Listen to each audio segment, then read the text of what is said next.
Hello my dear friends. तो कैसे हैं आप लोग। तो आशा करते हैं आप लोग बहुत ही अच्छे होंगे और आप लोगों की तैयारी भी काफ़ी अच्छी चल रही होगी। तो दोस्तों, आज की अपनी इस वीडियो में हम लोग UP polytechnic 5th semester CS एवं आईटी ब्रांच सभी के लिए एक महत्वपूर्ण सब्जेक्ट जिसका नाम है सॉफ्टवेयर इंजीनियरिंग।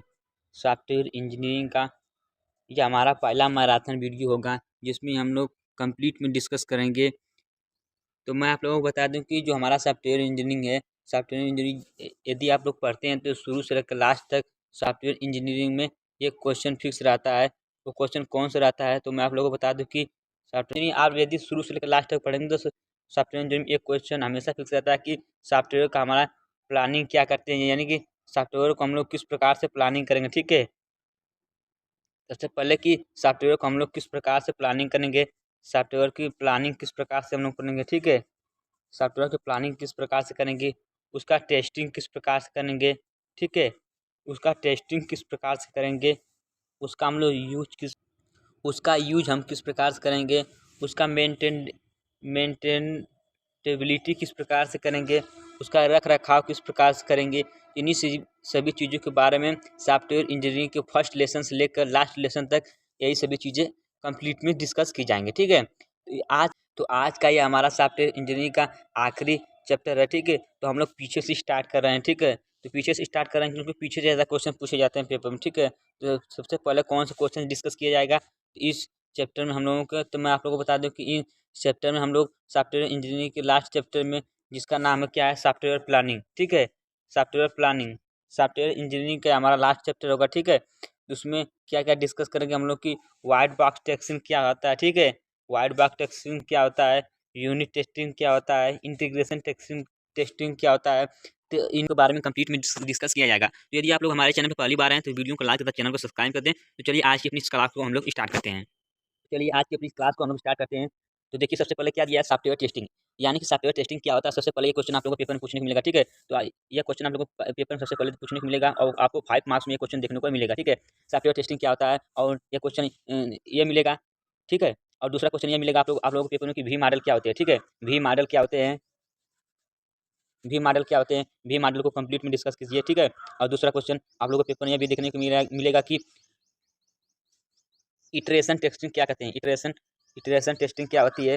इन सभी चीज़ों के बारे में कंप्लीट में डिस्कस किया जाएगा। ठीक है, सबसे पहला क्वेश्चन यही पूछेगा कि टेस्टिंग क्या होता है। ठीक है, तो टेस्टिंग में आप लोगों को बता दूं क्या होता है कि देखिए क्या लिखा है, टेस्टिंग टेस्टिंग एक प्रक्रिया है जिसका उपयोग विकसित कंप्यूटर सॉफ्टवेयर की शुद्धता, पूर्णता और गुणवत्ता की पहचान करने में मदद करता है। यानी कि टेस्टिंग हमारा एक ऐसी प्रक्रिया है जिसके द्वारा हम लोग क्या कर सकते हैं, सॉफ्टवेयर का जो कि हमारा सॉफ्टवेयर कितना शुद्ध है और कितना भरपूर है और उसकी गुणवत्ता क्या क्या होनी चाहिए, इन सभी चीज़ों के बारे में कंप्लीट में डिस्कस किया जाता है। उसी को हम लोग क्या कहते हैं, टेस्टिंग कहते हैं। ठीक है, ठीक है, तो आई होप आप लोगों को टेस्टिंग का कॉन्सेप्ट समझ में आया होगा। देखिए हम लोगों को दूसरा प्रश्न क्या दिया है कि सॉफ्टवेयर की टेस्टिंग के लेवल बताइए, यानी कि सॉफ्टवेयर टेस्टिंग के कितने प्रकार के लेवल होते हैं, यानी कि कौन कौन से उसके फंडामेंटल लेवल होते हैं। तो मैं आप लोगों को बता दूं कि सॉफ्टवेयर टेस्टिंग के निम्नलिखित दो प्रकार के लेवल होते हैं। सबसे पहला फंक्शनल टेस्टिंग और दूसरा नॉन फंक्शनल टेस्टिंग। उसके बाद कौन सा क्वेश्चन दिया है, तीसरा क्वेश्चन हम लोग को अति लघु उत्तर में दिया है कि वी मॉडल किस मॉडल के समान, यानी कि वी मॉडल हमारा किस मॉडल के समान होता है। तो वी मॉडल हमारा वाटरफॉल मॉडल के समान होता है। ठीक ठीक है, तो आप लोगों के पेपर में भी क्वेश्चन पूछ सकता है कि जो हमारा वी मॉडल होता है वो किस मॉडल के समान होता है। तो वी मॉडल जो हमारा होता है वाटरफॉल मॉडल के समान होता है। ठीक है, तो आई होप दोस्तों इसका अभी कॉन्सेप्ट आप लोगों को समझ में आ गया होगा। देखिए उसके बाद क्या दिया है, स्वीकृति परीक्षण किससे जुड़ा होता है, यानी कि जो हमारा स्वीकृति परीक्षण होता है वो किससे जुड़ा होता है। तो स्वीकृति परीक्षण व्यवसाय की आवश्यकता विश्लेषण के चरण से जुड़ा होता है। उसके बाद हम लोगों को लास्ट क्वेश्चन दिया है लघुत्तरी का, वी मॉडल में वी का अर्थ क्या है। तो मैं आप लोगों को बता दूं कि जो हमारा वी मॉडल होता है उसमें वी का अर्थ होता है वेरिफिकेशन तथा वैलिडेशन से होता है। तो ये तो हमारे सभी क्या थे, अति लघुत्तरीय प्रश्न थे। ये सभी हमारे क्या थे, अति लघुत्तरीय प्रश्न थे जो आप लोगों को पेपर में 1-2 नंबर में पूछने को मिल सकते हैं। तो चलते हैं अपने लॉन्ग क्वेश्चन की तरफ, जो हम लोगों का सबसे महत्वपूर्ण क्वेश्चन है। चलिए उस क्वेश्चन को हम लोग स्टार्ट करते हैं। तो देखिए सबसे पहले क्वेश्चन हम लोगों को क्या दिया है। तो सबसे पहला क्वेश्चन मैंने आप लोगों को बताया कि आप जिस चैप्टर को पढ़ेंगे उस चैप्टर को से रिलेटेड एक क्वेश्चन फिक्स रहेगा। जैसे ये हमारा चैप्टर कौन सा है, टेस्टिंग है, तो टेस्टिंग से एक क्वेश्चन इसमें क्या रहेगा, 100% पूछा जाएगा कि टेस्टिंग क्या होता है, टेस्टिंग कितने प्रकार की होती है, तो ये सभी चीज़ें इसमें पूछी जाएगा। ठीक है, तो देखिए इसमें क्या लिखा है कि टेस्टिंग की अवधारणा को स्पष्ट कीजिए। तो देखिए क्या लिखा है कि टेस्टिंग, यानी कि टेस्टिंग क्या होता है, आप लोग हेडिंग डालेंगे टेस्टिंग, टेस्टिंग हेडिंग डालने के बाद लिखेंगे कि सॉफ्टवेयर टेस्टिंग एक प्रक्रिया है जिसके अंतर्गत सिस्टम या सॉफ्टवेयर उपकरणों की जांच की जाती है। यानी कि जो हमारा टेस्टिंग है, टेस्टिंग क्या है, टेस्टिंग एक क्या है, हम लोगों की एक प्रक्रिया है।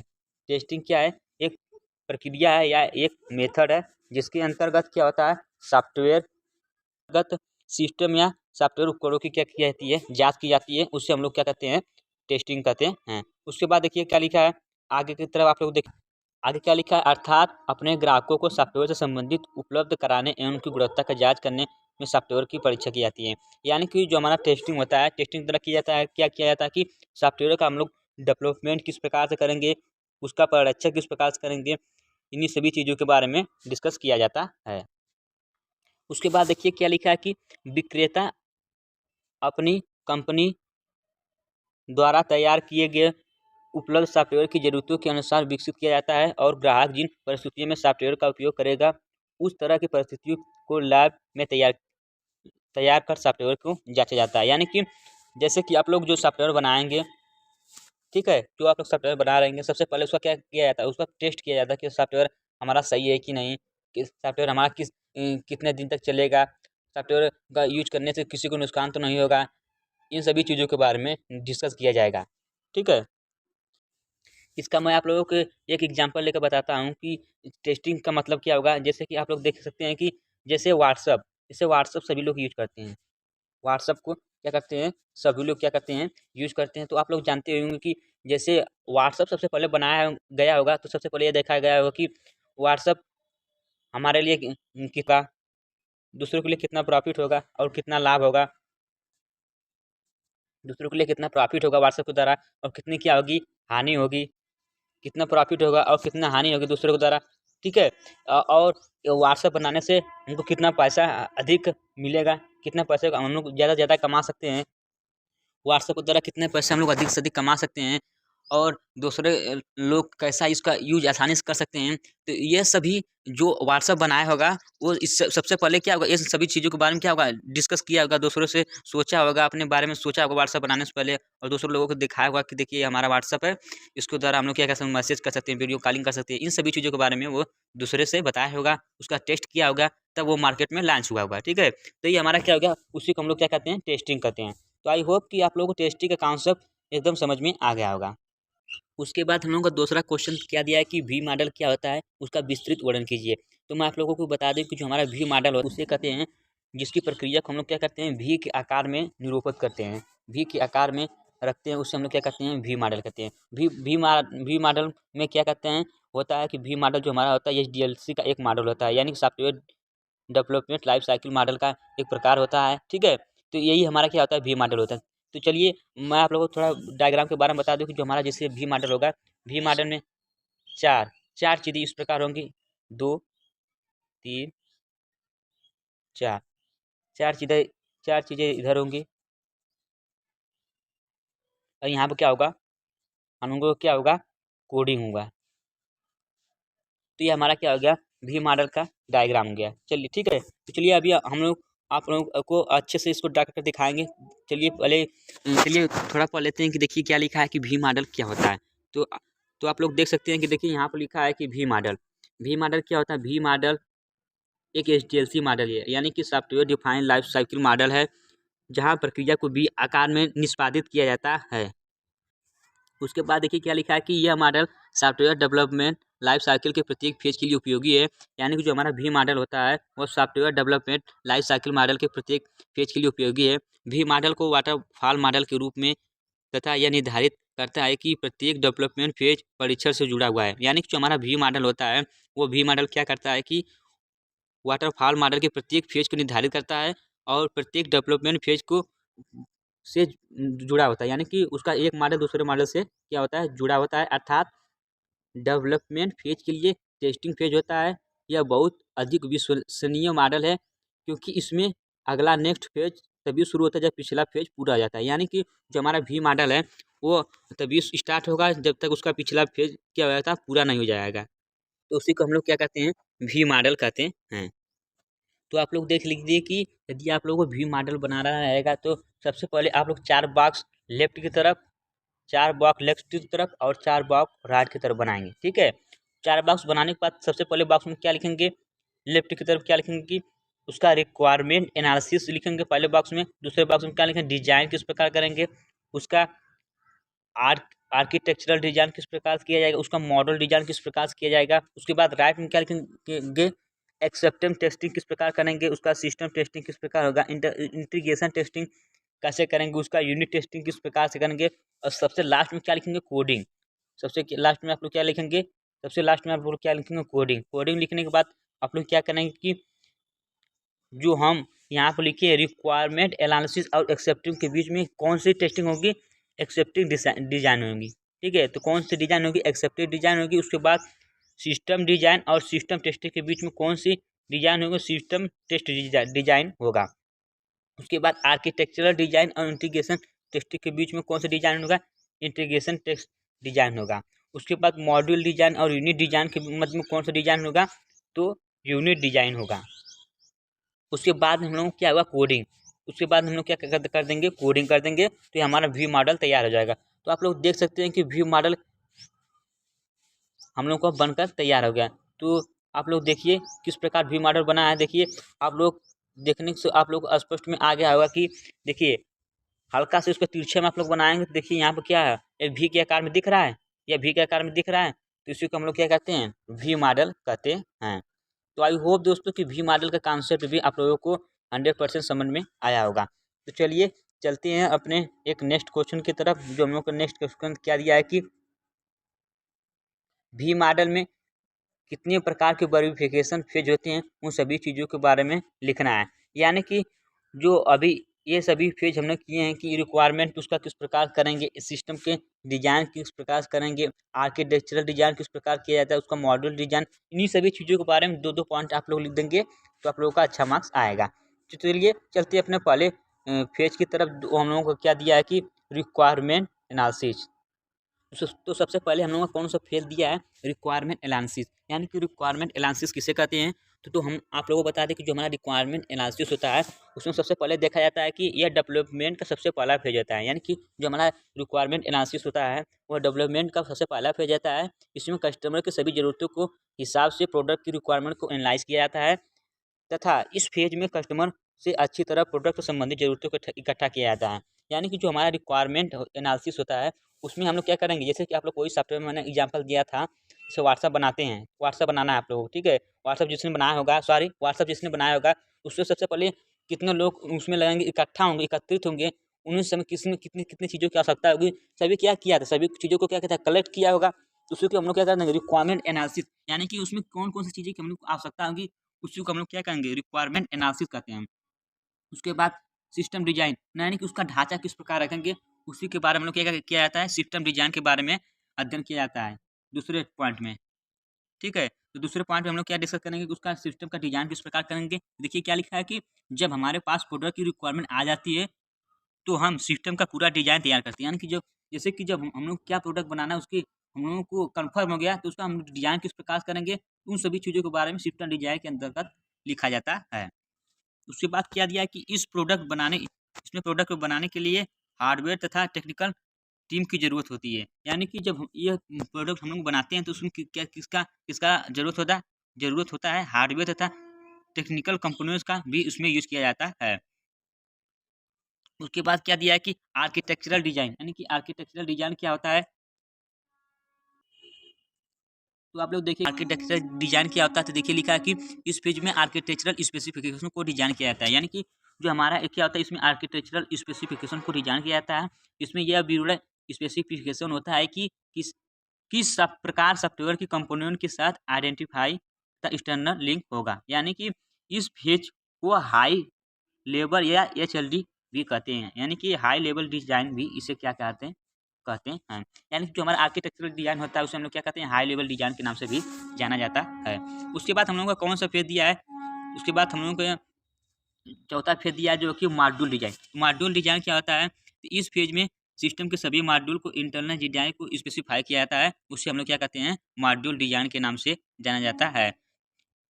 उसके बाद हम लोग को पांचवा कौन सा फेज दिया, कोडिंग डिजाइन। यानी कि कोडिंग डिजाइन क्या होगा, तो मैं आप लोगों को बता दूं कि जिसमें कोडिंग के बारे में अध्ययन किया जाएगा उसे हम लोग कोडिंग डिजाइन कहते हैं। तो देखिए लिखा है कि कोडिंग फेज में पिछले फेज में किए गए डिजाइन तथा स्पेसिफिकेशन को कोडिंग की जाती है, तो इस फेज में सबसे अधिक समय लगता है। यानी कि जो हमारा कोडिंग फेज होता है उसमें सबसे अधिक समय लगेगा, और ये सबसे जो हम लोगों का वी मॉडल होता है उसमें सबसे अधिक महत्वपूर्ण भूमिका निभाता है कोडिंग फेज। आई होप दोस्तों वी मॉडल का कॉन्सेप्ट भी आप लोगों को 100% और कंप्लीट में समझ में आ गया होगा। तो ऊपर हमने देखा कि वी मॉडल के वेरिफिकेशन के कितने फेज थे, 5 फेज थे। तो उसी प्रकार हमारा वी मॉडल के वैलिडेशन के भी फेज होंगे। चलिए एक नज़र इस पर भी देख लेते हैं कि वी मॉडल के वैलिडेशन के कितने फेज होंगे। तो सबसे पहला कौन सा फेज दिया, यूनिट टेस्टिंग। यानी कि यूनिट टेस्टिंग किसे कहते हैं, देखिए लिखा है यहाँ पर साफ साफ लिखा है दोस्तों कि यूनिट टेस्टिंग फेज में मॉड्यूल डिजाइन के फेज के दौरान बनाए गए यूनिट टेस्ट को एग्जीक्यूट किया जाता है। यानी कि इसमें क्या होगा, यूनिट टेस्ट को एग्जीक्यूट किया जाएगा। यूनिट टेस्ट कोड लेवल की टेस्टिंग होती है, यह सिर्फ टेक्निकल डिजाइन को ही वेरीफाई किया जाता है, इसलिए यह सभी डिफेक्ट को टेस्ट नहीं कर पाता है। यानी कि जो हमारा यूनिट टेस्टिंग होता है केवल क्या करता है, टेक्निकल डिजाइन को ही वेरीफाई करता है, इसलिए सभी डिफेक्ट को टेस्ट नहीं कर पाता है, उसे हम लोग क्या कहते हैं, यूनिट टेस्टिंग कहते हैं। उसके बाद हम लोग कौन सा टेस्टिंग दिया है, इंटीग्रेशन टेस्टिंग। यानी कि इंटीग्रेशन टेस्टिंग किसे कहते हैं, तो इंटीग्रेशन टेस्टिंग में आर्किटेक्चरल डिजाइन फेज बनाए जाते हैं। यानी कि जो हमारा इंटीग्रेशन टेस्टिंग होता है उसमें क्या होता है, आर्किटेक्चरल डिजाइन बनाए जाते हैं, उससे हम लोग क्या कहते हैं, यूनिट टेस्ट इंटीग्रेशन टेस्टिंग कहते हैं। उसके बाद हम लोग कौन सा टेस्टिंग दिया, सिस्टम टेस्टिंग। सिस्टम टेस्टिंग क्या होगा, उसका सिस्टम में किस प्रकार से टेस्टिंग किया जाएगा, इंटरनल एक्सटर्नल, इन सभी चीज़ों के बारे में क्या होता है हम लोग को बता दें कि उसी को हम लोग क्या कहते हैं, सिस्टम टेस्टिंग कहते हैं। उसके बाद हम लोगों का सबसे लास्ट कौन सा टेस्टिंग दिया है, एक्सेप्टिंग टेस्ट। यानी कि जब हमारा सॉफ्टवेयर बनकर तैयार हो गया तो उसको हम लोग क्या करना होगा, एक्सेप्ट करना होगा। उसी के लिए हम लोग क्या करते हैं, एक्सेप्टिंग टेस्टिंग का प्रयोग करते हैं। देखिए क्या लिखा है कि एक्सेप्टिंग टेस्टिंग में रिक्वायरमेंट अलाइनेंस फेज में बनाने के लिए एक्सेप्ट टेस्ट को एग्जीक्यूट किया जाता है। यह टेस्टिंग यह सुनिश्चित करती है कि सिस्टम दूसरे सिस्टम के साथ कंपोनेंट में नॉन फंक्शनल जैसे लोड टाइम, परफॉर्मेंस आदि को यूज इन्वायरमेंट में टेस्ट किया जाता है। यानी कि इसे कहने का मतलब साफ साफ यह है कि जब हम लोगों का सॉफ्टवेयर क्या होता है, एक्सेप्ट कर लेता है, यानी सभी चीज़ें बनकर तैयार हो जाती है, तो उसके लिए हम लोग क्या करते हैं, एक्सेप्टिंग टेस्टिंग का क्या करते हैं, यूज करते हैं। तो आई होप दोस्तों कि यह आप लोगों को उसके वी मॉडल के टेस्टिंग के बारे में, यानी कि उसके वेरिफिकेशन तथा वैलिडेशन भाग के बारे में कंप्लीट में डिस्कस समझ में आ गया होगा। चलते हैं एक नेक्स्ट क्वेश्चन की तरफ, जो हम लोगों का क्या है कि वी मॉडल के लाभ और हानि के बारे में लिखिए। तो वी मॉडल के कौन कौन से लाभ होते हैं, कौन कौन से हानि होते हैं, इन सभी चीज़ों के बारे में भी आप लोगों के पेपर में 5 मार्क्स में 100% देखने को मिलेगा। तो आप लोग वीडियो को स्किप मत कीजिए। यदि आप लोग वीडियो को लाइक नहीं किए हैं तो वीडियो को लाइक करते रहें दोस्तों, क्योंकि आप लोग वीडियो को लाइक नहीं करते हैं। देखिए क्या लिखा है कि वी मॉडल के लाभ एवं हानियों के बारे में कंप्लीट में डिस्कस कीजिए। चलिए अब हम लोग स्टार्ट करते हैं वी मॉडल के हम लोगों को कौन कौन से लाभ हैं। देखिए सबसे पहला क्या लाभ दिया वी मॉडल के कि यह बहुत ज़्यादा डिसिप्लिन मॉडल है। इसमें एक समय में केवल एक ही फेज को पूरा किया जाता है। यानी कि जो हमारा वी मॉडल होता है वो क्या होता है, बहुत ही ज़्यादा डिसिप्लिन मॉडल होता है, और इसमें एक समय में केवल एक ही फेज को क्या कर सकते हैं हम लोग, यानी कि एग्जीक्यूट कर सकते हैं। दूसरा हम लोग को क्या दिया है, लाभ क्या दिया है कि यह बहुत सरल मॉडल है, इसमें आसानी से समझाया तथा प्रोसेस किया जा सकता है। यानी कि जो हमारा वी मॉडल होता है क्या होता है, बहुत ही अच्छा और सरल मॉडल होता है। इसको हम लोग क्या कर सकते हैं, कोई भी पर्सन आसानी से यूज कर सकता है। उसके बाद कौन सा पॉइंट हम लोग तीसरा दिया है कि इस मॉडल की कठोरता स्टिफनेस के कारण इसे आसानी से मैनेज किया जा सकता है। यानी कि जो हमारा मॉडल होता है इसकी कठोरता के कारण क्या कर सकते हैं, इसको आसानी से मैनेज कर सकते हैं। उसके बाद क्या दिया हम लोगों को, देखिए चौथा पॉइंट क्या दिया हम लोगों का, इसमें प्लानिंग तथा टेस्ट डिजाइन कोडिंग से पहले की जाती है, जिससे समय बचता है। यानी कि जो हमारा वी मॉडल होता है इसमें प्लानिंग सबसे क्या करते हैं, पहले करते हैं तथा टेस्ट डिजाइन किया जाता है, जिससे हम लोग को क्या होता है, समय बच जाता है। उसके बाद पाँचवा पॉइंट हम लोग क्या दिया है कि इस डिफेक्ट का अर्ली स्टेजेस में ही पता चल पाता है। उसके बाद छठा पॉइंट क्या दिया हम लोगों का, ये छोटे प्रोजेक्ट के लिए बहुत ही अच्छा होता है, जहाँ रिक्वायरमेंट को अच्छी तरह समझा जाता है। सातवां पॉइंट हम लोगों को क्या दिया है कि इसमें रिक्वायरमेंट को अच्छी तरह यूटिलाइज किया जाता है। तो ये सभी क्या थे हमारे वी मॉडल के 7 पॉइंट क्या थे, ये सभी हमारे वी मॉडल के 7 प्रकार के लाभ थे। तो तो आप लोगों को पेपर में यदि वी मॉडल के लाभ पूछ दे तो सबसे पहले आप लोग अपने से बना के 3-4 पॉइंट लिख सकते हैं कि वी मॉडल को यूज़ करना काफ़ी क्या होता है, वी मॉडल को क्या करता है, यूज़ करना क्या होता है, काफ़ी ईज़ी होता है। इसको कोई भी पर्सन आसानी से यूज़ कर सकते हैं। उसका हम लोग क्या कर सकते हैं, प्लानिंग तथा टेस्ट को भी आसानी से क्या किया जाता है, आसानी से यूज़ किया जाता है। ये छोटे प्रोजेक्ट के लिए बहुत ही अच्छा होता है, यानी छोटे प्रोजेक्ट को बनाने के लिए क्या होता है, बहुत ही अच्छा उपयोग किया जाता है। यह बहुत ही ज़्यादा डिसिप्लिन मॉडल है। केवल एक समय में एक ही फेज को क्या कर सकते हैं, हम लोग पूरा कर सकते हैं। तो ये सभी क्या थे, उसके 4-5 पॉइंट यदि आप लोग पेपर में पूछ दे वी मॉडल के लाभ, तो आप लोग अपने से बना के लिख देंगे, तो भी आप लोगों को अच्छा मार्क्स मिल जाएगा। तो चलिए हम लोग देख लेते हैं वी मॉडल के लगे हाथ, उसका हानि देख लेते हैं कि वी मॉडल में क्या हानि होता है। देखिए यहाँ पर लिखा है कि इसमें बहुत ज़्यादा रिस्क और अनिश्चितता रहती है, यानी कि वी मॉडल में क्या होती है, बहुत ज़्यादा रिस्क और अनिश्चितता रहती है। उसके बाद दूसरा हानि क्या दिया हम लोगों की, ब यानी बड़े कठिन तथा ऑब्जेक्ट ओरिएंटेड प्रोग्रामिंग के लिए मॉडल सही नहीं है। यानी कि जो हमारा वी मॉडल होता है, बड़े-बड़े ऑब्जेक्ट ओरिएंटेड प्रोग्रामिंग यानी कि ऊप्स के लिए क्या, ये हमारा क्या जो हमारा वी मॉडल है, वो उसके कॉन्सेप्ट को सपोर्ट नहीं करता है। ठीक है? तो ये हमारा दूसरा पॉइंट हो गया। तीसरा पॉइंट हम लोगों को क्या दिया है कि ये फ्लेक्सिबल मॉडल नहीं है, यानी कि ये मॉडल क्या है, अच्छी तरह से परिपूर्ण नहीं है। अगर बीच में कोई बदलाव कर दिया जाए तो टेक्स्ट डॉक्यूमेंट में चेंज करना पड़ता है, यानी कि यदि आप लोग बीच में कोई बदलाव करना चाहते हैं तो टेक्स्ट के पूरे डॉक्यूमेंट में चेंज करना पड़ेगा। तो ये हमारा क्या था, वी मॉडल की हानि था।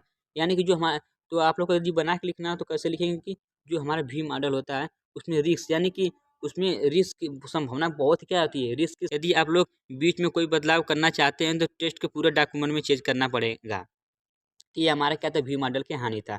यानी कि जो हमारे को सपोर्ट नहीं करता है, ये क्योंकि बड़ा मॉडल को सपोर्ट नहीं कर पाता है, तो ये हमारा क्या था, वी मॉडल के लाभ और हानि के बारे में कंप्लीट डिस्कस हो गया। में सॉफ्टवेयर सिस्टम में ब्लैक माना जाता है, यानी कि जो हमारा सॉफ्टवेयर सिस्टम क्या आता है उसे कंप्लीट पूरा से ब्लैक माना जाता है। ब्लैक बॉक्स का मतलब है कि टेस्टिंग के दौरान सॉफ्टवेयर के टेस्टर को कमियों को जांचने के लिए सॉफ्टवेयर के कोड की जानकारी जरूरत नहीं होती। आसान शब्दों में कहें तो ब्लैक बॉक्स टेस्टिंग में सॉफ्टवेयर के कोड की जरूरत नहीं होती, यानी कि जो हमारा ब्लैक बॉक्स टेस्टिंग होता है, आसानी शब्दों में कहें तो उसमें कोड की जरूरत नहीं होती है। ब्लैक बॉक्स टेस्टिंग का मुख्य उद्देश्य सॉफ्टवेयर की काम क्षमता को परखना होता है। ब्लैक बॉक्स टेस्टिंग का उपयोग software development life cycle testing आदि के दौरान किया जाता है, जैसे यूनिट टेस्टिंग, इंटीग्रेशन टेस्टिंग आदि। तो ये इसका साफ-साफ कहने का मतलब आसान भाषा में दोस्तों आप लोगों को बता दूँ कि जो हमारा ब्लैक बॉक्स टेस्टिंग होगा, ब्लैक बॉक्स टेस्टिंग द्वारा क्या कर सकते हैं आप लोग, ब्लैक बॉक्स टेस्टिंग के द्वारा आप लोग क्या कर सकते हैं, सबसे पहले क्या बनाएँगे, एक इनपुट बनाएँगे, एक इनपुट, इसमें क्या होता है, एक इनपुट दिया जाता है, एक आउटपुट होता है। इसमें क्या होता है, एक इनपुट होता है और दूसरा क्या होता है, आउटपुट होता है, और उसके बीच में पूरी तरह से क्या होगा, ये ब्लैक होगा। ब्लैक करने का मतलब आप लोग अपने भाषा में समझ सकते हैं कि ये उसके अंदर जब हम लोग क्या कर दिए, पूरी तरह से ब्लैक कर दिए, तो हम लोग क्या कर सकते हैं, उसकी इंटरनल कोड को देख पा रहे हैं, तो नहीं देख पा रहे हैं। तो ये हमारा क्या होता है, सॉफ्टवेयर कोड क्या कर पा रहे हैं, नहीं देख पा रहे हैं। तो ये हमारा क्या होगा, ब्लैक बॉक्स टेस्टिंग होगा। तो आई होप दोस्तों कि ब्लैक बॉक्स टेस्टिंग का कॉन्सेप्ट भी आप लोगों को समझ में आ गया होगा। और यदि यही पूछ दे व्हाइट बॉक्स टेस्टिंग क्या होगा, यदि यही पूछ दे कि आप लोगों से कि व्हाइट बार टेस्टिंग क्या होगा, तो आप लोग व्हाइट बार टेस्टिंग में लिखेंगे कि व्हाइट बार टेस्टिंग द्वारा हम लोग इंटरनल कोड को देख सकते हैं, यानी कि उसकी क्या क्या एप्लीकेशन होती है उसको हम लोग देख सकते हैं। इसमें क्या होगा, पूरी तरह से क्या होगा, व्हाइट होगा। तो आप लोग देख सकते हैं दोस्तों कि ये क्या हमारा पूरी तरह से व्हाइट है। व्हाइट होने का मतलब कि ये क्या है, गया हमारा व्हाइट बार टेस्टिंग हो गया। और उसके अंतर्गत, यानी कि जो हमारा इसके अंतर्गत क्या होता है कि सॉफ्टवेयर की जो हमारे एप्लीकेशन, यानी कि जो हमारे कोड होते हैं, उन सभी को हम क्या कर सकते हैं, आसानी से एप्लीकेशन, यानी कि जो हमारा कोड होता है, उन सभी को हम लोग क्या कर सकते हैं, आसानी से देख सकते हैं। उसे हम लोग क्या कहते हैं, व्हाइट बॉक्स टेस्टिंग कहते हैं। तो आई होप दोस्तों कि आप लोग ब्लैक बॉक्स टेस्टिंग और व्हाइट बॉक्स टेस्टिंग कॉन्सेप्ट 100% समझ में आया होगा। तो चलिए लगे हाथ इसके हम लोग क्या कर सकते हैं, इसके ब्लैक बॉक्स टेस्टिंग और व्हाइट बॉक्स टेस्टिंग में क्या कर लेते हैं। तो आप लोग अंतर को देख लेंगे तो आप लोग ऊपर का जो आप लाभ हानि रहेगा, आप लोग अपने से बना को लिख सकते हैं। चलिए हम लोग ब्लैक बार टेस्टिंग के अंतर को देखते हैं। यदि आप लोगों को पेपर में अंतर पूछे तो सबसे पहले आप लोग क्या करेंगे, दो कॉलम बनाएंगे। एक कॉलम की तरफ लिखेंगे ब्लैक बॉक्स टेस्टिंग, एक दूसरे कॉलम की तरफ क्या लिखेंगे, व्हाइट बॉक्स टेस्टिंग। तो ब्लैक बॉक्स टेस्टिंग पहले कॉलम में क्या लिखेंगे, ब्लैक बॉक्स टेस्टिंग, और दूसरे कॉलम में क्या लिखेंगे, व्हाइट बॉक्स टेस्टिंग। देखिए सबसे पहला कॉलम आप लोग क्या करेंगे, कॉलम बनाएंगे। कॉलम बनाने के बाद आप लोग लिखेंगे, एक तरफ ब्लैक बॉक्स टेस्टिंग क्या होगा और दूसरी तरफ क्या लिखेंगे, white box testing. White box testing, दूसरी तरफ क्या लिखेंगे, ब्लैक बॉक्स टेस्टिंग। तो सबसे पहले हम लोग देखेंगे ब्लैक वाइट बॉक्स टेस्टिंग में क्या हुआ कि वाइट बॉक्स टेस्टिंग, जैसे कि मैंने आप लोगों को बताया कि जो हमारा वाइट बॉक्स टेस्टिंग होता है उसमें इंटरनल ढांचे, यानी कि उसमें क्या होता है इंटरनल ढांचे के बारे में कंप्लीट में डिस्कस कर सकते हैं, उसको क्या कहते हैं वाइट बॉक्स टेस्टिंग कहते हैं। कि क्या लिखा है कि वाइट बॉक्स टेस्टिंग एक सॉफ्टवेयर टेस्टिंग की पद्धति होती है जिसमें सॉफ्टवेयर के आंतरिक ढांचे यानी कि इंटरनल और एक्सटर्नल के बारे में क्या कंप्लीट में डिस्कस किया जाता है, उसे हम लोग क्या कहते हैं वाइट बॉक्स टेस्टिंग कहते हैं। और ब्लैक बॉक्स टेस्टिंग क्या होगा कि उसी का सेम उल्टा होगा। देखिए क्या लिखा है कि ब्लैक बॉक्स टेस्टिंग एक सॉफ्टवेयर टेस्टिंग पद्धति है जिसमें सॉफ्टवेयर के आंतरिक ढांचे यानी कि इंटरनल एक्सटर्नल और कोड की जांच की जाती है और इसमें टेस्टर को जानकारी नहीं हो पाती है। ठीक है, इसमें टेस्टर सही प्रकार की जानकारी नहीं कर पाता है, जिसको हम लोग क्या कहते हैं ब्लैक बॉक्स टेस्टिंग कहते हैं। दूसरा पॉइंट इसमें क्या दिया है कि ब्लैक बॉक्स टेस्टिंग में सॉफ्टवेयर के इंटरनल कोड को जांच की जाती है, यानी कि जो हमारा सॉफ्टवेयर होता है उसमें उसमें क्या कर सकते हैं इंटरनल कोड की जांच कर सकते हैं, तो उसे हम लोग क्या कहते हैं व्हाइट बॉक्स टेस्टिंग कहते हैं। और ब्लैक बॉक्स टेस्टिंग क्या होता है, इसमें टेस्टर को इनपुट इनपुट और आउटपुट की जांच की जाती है, यानी कि इसमें सॉफ्टवेयर की हमारे क्या करते हैं कि कर सकते हैं कि इंटरनल कोड की जांच नहीं कर पाते हैं। तीसरा पार्ट क्या हम लोग को दिया है कि black box white box testing में टेस्ट करने के दौरान सॉफ्टवेयर को निम्नलिखित प्रकार के स्टेटमेंट यानी कि लूप की जरूरत होती है, उसके आधार पर किया जाता है। और हमारा ब्लैक बॉक्स टेस्टिंग में क्या होगा कि ब्लैक बॉक्स टेस्टिंग में एक टेस्टर केसेस के आधार पर केवल इनपुट और आउटपुट किया जाता है, यानी कि जो हमारा व्हाइट बॉक्स टेस्टिंग क्या होगा इसमें लूप चलता है, लूप क्या स्टेटमेंट के द्वारा टेस्टिंग की जाती है। लेकिन व्हाइट बॉक्स जो हमारा ब्लैक बॉक्स टेस्टिंग होगा इसमें क्या होगा यानी केवल केसेस के आधार पर हम लोग क्या करते हैं टेस्टिंग करते हैं। ये हमारा चौथा पॉइंट हो गया। पांचवा पॉइंट हम लोग क्या दिया, देखिए यहाँ दिया है कि चूंकि व्हाइट बॉक्स टेस्टिंग के द्वारा हर स्टेटमेंट की जांच की जाती है, इस कारण तैयार सॉफ्टवेयर पूरी तरह से त्रुटि फ्री होता है, यानी कि जो हमारा व्हाइट बॉक्स टेस्टिंग होता है पूरी तरह से इसमें कोई भी त्रुटि होने की संभावना नहीं होती, लेकिन वहाँ ब्लैक बॉक्स टेस्टिंग होता है उसमें त्रुटि होने की संभावना रहती है। ये हमारा पांचवा पॉइंट हो गया। तो आई होप दोस्तों आप लोगों को ब्लैक बॉक्स टेस्टिंग और व्हाइट बॉक्स टेस्टिंग में अंतर कन्फर्म है कि समझ में आ गया होगा। अगला हम लोगों का आज का कौन सा टॉपिक, नेक्स्ट टॉपिक क्या है कि यूनिट टेस्टिंग क्या होगा। यूनिट टेस्टिंग किसे कहते हैं, तो देखिए यहाँ पर लिखा है कि यूनिट टेस्टिंग यानी कि जब हम लोग कोई टेस्टिंग करते हैं तो यूनिट के फॉर्म में होती है, उसे हम लोग क्या कहते हैं यूनिट टेस्टिंग करते हैं। तो देखिए उसमें क्या लिखा है उसको थोड़ा हम लोग पढ़ते हैं। देखिए क्या लिखा है कि यूनिट टेस्टिंग परीक्षण सॉफ्टवेयर की एक विधि है, यानी कि यूनिट टेस्टिंग हमारी टेस्टिंग की एक ऐसी विधि है जिसमें सॉफ्टवेयर एप्लीकेशन के सबसे छोटे भाग यूनिट को टेस्ट किया जाता है तथा इस परीक्षा का मुख्य उद्देश्य सुनिश्चित टूल्स का प्रयोग यूनिट को टेस्ट करने के लिए किया जाता है। परंतु आजकल यूनिट टेस्ट को करने के लिए फ्रेमवर्क जावा .NET PHP आदि का प्रयोग किया जाता है। यूनिट यूनिट परीक्षण डेवलपर के द्वारा लिखे गए निर्देशों के आधार पर किया जाता है। इसे करने के लिए व्हाइट बॉक्स परीक्षण का प्रयोग किया जाता है। ठीक है, तो इसका कहने का मतलब साफ साफ दोस्तों ये है कि जो हमारा यूनिट टेस्टिंग होता है वो टेस्टिंग की एक ऐसी प्रक्रिया होती है जिसमें सॉफ्टवेयर एप्लीकेशन के छोटे भाग को टेस्ट कर सकते हैं, उसे हम लोग क्या कहते हैं यूनिट टेस्टिंग कहते हैं। यानी कि यूनिट टेस्टिंग किसे कहेंगे, यदि आप लोग को पेपर में पूछे तो क्या लिखेंगे कि यूनिट टेस्टिंग एक ऐसी टेस्टिंग होती है जिसके द्वारा हम लोग क्या कर सकते हैं सॉफ्टवेयर के एप्लीकेशन के छोटे भाग को क्या कर सकते हैं टेस्ट कर सकते हैं, उससे हम लोग क्या कर सकते हैं यूनिट टेस्टिंग करते हैं। और जो हमारा यूनिट टेस्टिंग होता है वो किस पर आदि बहुत से फ्रेमवर्क को आसानी से रन कर सकता है, जैसे कि .NET PHP आदि इसमें क्या होते हैं फ्रेमवर्क पाए जाते हैं।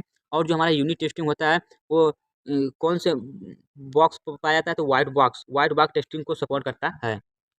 व्हाइट बॉक्स टेस्टिंग को सपोर्ट करता है यूनिट टेस्टिंग। तो इन सभी चीज़ों के बारे में हम लोग कंप्लीट में देख चुके हैं, तो उसी को हम लोग क्या कहेंगे यूनिट टेस्टिंग कहेंगे। उसके बाद यूनिट टेस्टिंग के क्या क्या लाभ होते हैं और क्या क्या हानि होती है उनके बारे में थोड़ा देख लेते हैं। देखिए यूनिट टेस्टिंग के लाभ, यूनिट टेस्टिंग के लाभ क्या होगा। सबसे पहला लाभ, इस परीक्षण के दौरान हम सॉफ्टवेयर को डिफेक्ट तथा बग को प्रथम चरण में खोज लेते हैं, यानी कि उसमें द्वारा क्या कर सकते हैं हम लोग कि उसमें क्या क्या डिफेक्ट यानी कि क्या क्या एरर होती हैं बग होती हैं उसको हम लोग क्या कर सकते हैं आसानी से खोज सकते हैं। उससे हम लोग क्या कहते हैं यूनिट टेस्टिंग का क्या हो गया हमारा एक लाभ होगा। दूसरा पॉइंट क्या है, देखिए इस परीक्षण कोडिंग की प्रक्रिया को अधिक प्रभावी तथा फुर्तीला बनाया जाता है, यानी यह कोडिंग की प्रक्रिया क्या करता है आसानी से प्रभावी तथा फुर्तीला बनाया जाता है, जिसमें हम सॉफ्टवेयर में ज़्यादा से ज़्यादा फीचर को जोड़ सकते हैं।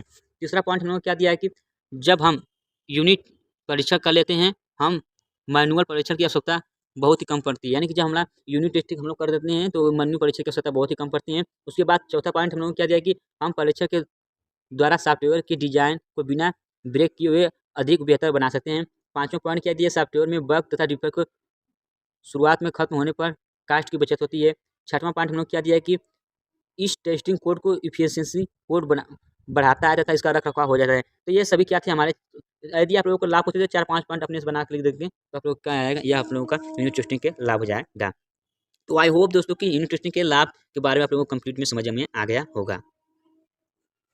आज का हम लोगों को कौन सा लास्ट टॉपिक दिया है कि इंटीग्रेशन टेस्टिंग क्या होगा, इन सभी चीज़ों के बारे में कंप्लीट में डिस्कस कीजिए। तो इंटीग्रेशन टेस्टिंग तो मैं आप लोगों को बता दूं कि प्रीवियस 10 ईयर में ये क्वेश्चन 4 से 5 बार पूछा गया है, ठीक है। तो उसी को हम लोग कंप्लीट में डिस्कस करेंगे। देखिए क्या लिखा है कि इंटीग्रेशन टेस्टिंग किसे कहते हैं। तो इसमें मैं आप लोगों को बता दूं कि 3 प्रकार के प्रमुख फीचर आते हैं। टॉप डाउन अप्रोच आता है, इसमें बॉटम अप अप्रोच का प्रयोग किया जाता है, बॉटम अप अप्रोच का प्रयोग भी किया जाता है, और बिग बैंग का अप्रोच का भी प्रयोग किया जाता है। तो चलिए थोड़ा इसको देखते हैं। देखिए क्या लिखा है, इंटीग्रेशन टेस्टिंग क्या होगा। तो इंटीग्रेशन टेस्टिंग सॉफ्टवेयर के परीक्षण की एक विधि है जिसमें 2 या 2 से अधिक सॉफ्टवेयर या मॉड्यूल को जोड़कर बनाया जाता है। यानी कि हमारा इंटीग्रेशन टेस्टिंग होता है उस सॉफ्टवेयर की ऐसी विधि होती है जिसमें 2 या 2 से अधिक मॉड्यूल को आप लोग क्या कर सकते हैं, जोड़कर बना सकते हैं। उसी को हम लोग क्या कहते हैं, इंटीग्रेशन टेस्टिंग कहते हैं। उसके बाद देखिए क्या लिखा है कि एक समूह में उनका परीक्षण किया जाता है।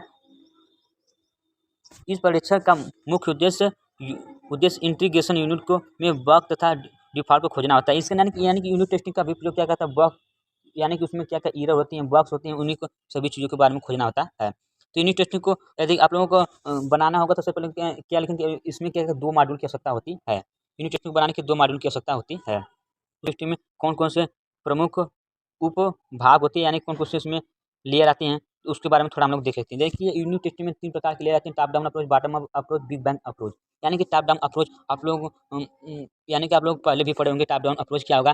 तो मैं आप लोगों को थोड़ा इसके बारे में और भी पढ़कर यानी कंप्लीट डिटेल में बता देता हूँ। देखिए क्या लिखा है कि टॉप डाउन अप्रोच इस इंटीग्रेशन परीक्षण में टॉप लेवल की इंटीग्रेशन यूनिट को सर्वप्रथम परीक्षण किया जाता है, तो उसके बाद निचले सब यूनिट को परीक्षण किया जाता है। यानी कि टॉप डाउन अप्रोच के माध्यम से आप लोग समझ गए होंगे कि सबसे पहले क्या होगा, सबसे पहले क्या किया जाएगा कि इसमें टॉप यानी कि सबसे ऊपर जो होगा, सबसे पहले उस ऊपर के भाग को हम लोग क्या करेंगे, परीक्षा करेंगे, उसके बाद नीचे की तरफ आएँगे। तो आप लोग क्या होगा, यूनिट टेस्टिंग उसी को हम लोग क्या करेंगे, टॉप डाउन अप्रोच कहते हैं।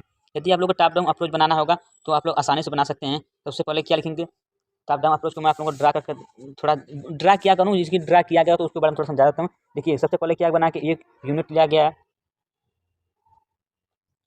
सबसे पहले एक यूनिट लिया गया यूनिट 1, उसके बाद उसके लेफ्ट में यूनिट 2, उसके राइट में वो यूनिट 3।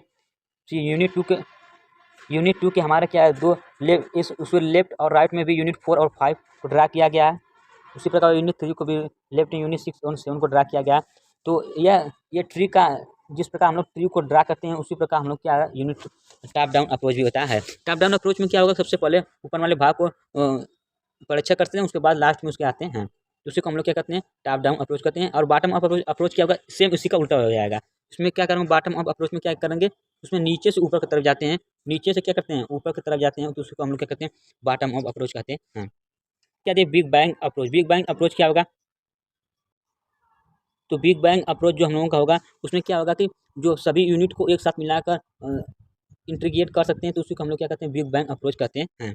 यानी कि देखिए क्या लिखा है यहाँ पर, आप लोग देख सकते हैं कि इस परीक्षक के सभी यूनिट को एक साथ इंटीग्रेट कर लिया जाता है तथा इसके बाद सभी परीक्षकों को टू लिया जाता है। इस टेस्ट इंटीग्रेशन परीक्षा में एक यूनिट को तब तक इंटीग्रेट नहीं किया जाता जब तक कि सभी यूनिट तैयार न हो जाए। यानी कि बिग बैंग अप्रोच क्या होगा, बिग बैंग अप्रोच की तरह सभी यूनिट को एक साथ में क्या कर सकते हैं, हम लोग बना सकते हैं, तो उसी को हम लोग क्या कहते हैं, बिग बैंग अप्रोच करते हैं। देखिए बिग बैंग अप्रोच का डायग्राम किस प्रकार बनाएंगे, पहले एक सिस्टम लिया गया, सिस्टम के बाद आप उसके बाद अन्य प्रकार के यूनिट को आप लोग ड्रा कर सकते हैं, जैसे यूनिट 1, यूनिट 2, यूनिट 3, यूनिट 4 आदि। ये सभी क्या हमारा क्या है, बिग बैंग अप्रोच का ये डायग्राम। तो आई होप दोस्तों आज इस वीडियो के माध्यम से मैंने बहुत ही महत्वपूर्ण जो हमारे टॉपिक हैं पेपर में प्रीवियस 10 ईयर में 4 से 5 बार रिपीटेड क्वेश्चन जो है हमने आप लोगों को डिस्कस कर लिए हैं। तो आशा करते हैं कि आप लोगों को वीडियो पसंद होगा। यदि एक आध दो क्वेश्चन जैसे कि वेरिफिकेशन था, वैलिडेशन में अंतर, एक आध दो क्वेश्चन मैंने डिस्कस नहीं किया है, तो आप लोग उसको अपने से पढ़ लीजिएगा। तो मिलते हैं एक नए वीडियो में, तब तक के लिए पढ़ते रहे मुस्कुराते रहिए। जय हिंद, जय भारत। यदि वीडियो अच्छा लगा तो प्लीज़ दोस्तों आप लोगों से रिक्वेस्ट है कि आप लोग वीडियो को ज़्यादा से ज़्यादा अपने दोस्तों के साथ शेयर करेंगे। तो मिलते हैं नए वीडियो में, तब तक के लिए धन्यवाद। यदि आप लोग इसका पीडीएफ चाहते हैं तो मेरे टेलीग्राम को एयरपोर्ट लगवा को ज्वाइन कर लें। मिलते हैं एक नए वीडियो में, तब तक के लिए जय हिंद।